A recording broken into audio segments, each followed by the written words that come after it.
ನುಡಿಕೆ ಶಿವಕುಮಾರ್ ನಿವಾಸದ ಮೇಲೆ ಐಟಿ ದಾಳಿಗೆ ಸಿಎಂ ಕೆಂಡಾಮಂಡಲರಾಗಿದ್ದಾರೆ. ಕೇಂದ್ರ ಸರ್ಕಾರದ ವಿರುದ್ಧ ಸಿಎಂ ಸಿದ್ದರಾಮಯ್ಯ ಕಿಡಿಕಾರಿದ್ದಾರೆ. ಐಟಿ ಇಲಾಖೆ ದಾಳಿ ಸಂಪೂರ್ಣ ರಾಜಕೀಯ ಪ್ರೇರಿತ. ಐಟಿ ದಾಳಿ ಹಿಂದೆ ಕೇಂದ್ರ ಸರ್ಕಾರದ ಕೈವಾಡ ಇರೋದು ಜಗಜ್ಜಾಹೀರಾಗಿದೆ.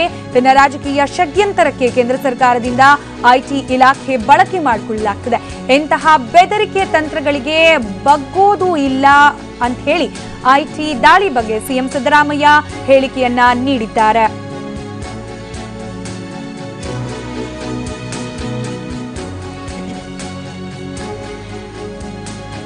ಸಾಕಷ್ಟು ಪ್ರಭಾವಿ ಸಚಿವರು ಡಿಕೆ ಶಿವಕುಮಾರ್ ಅವರು, ಹೀಗಾಗಿ ಅವರ ನಿವಾಸದ ಮೇಲೆ ಹಾಗೆ ಅವರಿಗೆ ಸಂಬಂಧಪಟ್ಟ ಅನೇಕ ಕಡೆಗಳಲ್ಲಿ ಐಟಿ ದಾಳಿ ನಡೆಸಿರೋದರ ಬಗ್ಗೆ ಸಿಎಂ ಸಿದ್ದರಾಮಯ್ಯ ಪ್ರತಿಕ್ರಿಯೆಯನ್ನ ನೀಡಿದ್ದಾರೆ. ಇದು ಕೇಂದ್ರ ಸರ್ಕಾರದ ರಾಜಕೀಯ ಷಡ್ಯಂತರ. ತನ್ನ ಇಚ್ಛಾಶಕ್ತಿಗೆ ಐಟಿ ಇಲಾಖೆಯ ಅಧಿಕಾರಿಗಳನ್ನ ಬಳಸಿಕೊಂಡಿರೋದು ದುರಾದೃಷ್ಟಕರ ಅಂತ ಕೂಡ ಸಿಎಂ ಸಿದ್ದರಾಮಯ್ಯ ಪ್ರತಿಕ್ರಿಯೆಯನ್ನ ನೀಡಿದ್ದಾರೆ. ಕೇಂದ್ರ ಸರ್ಕಾರದ ವಿರುದ್ಧ ಸಿಎಂ ಸಿದ್ದರಾಮಯ್ಯ ಮೂಲಕ ಕಿಡಿಕಾರಿದ್ದಾರೆ. ಆದರೆ ಈ ರೀತಿಯ ಬೆದರಿಕೆಗೆ ಯಾರು ಕೂಡ ಬಗ್ಗೋದಿಲ್ಲ ಅನ್ನೋ ಹೇಳಿಕೆಯನ್ನ ಕೂಡ ಸಿಎಂ ಸಿದ್ದರಾಮಯ್ಯ ನೀಡಿದ್ದಾರೆ. ಐಟಿ ಇಲಾಖೆ ದಾಳಿಯ ಹಿಂದೆ ಕೇಂದ್ರ ಸರ್ಕಾರದ ಷಡ್ಯಂತರ ಇದೆ ಅನ್ನೋ ಪ್ರತಿಕ್ರಿಯೆ ಸಿಎಂ ಸಿದ್ದರಾಮಯ್ಯ ನೀಡಿದ್ದಾರೆ.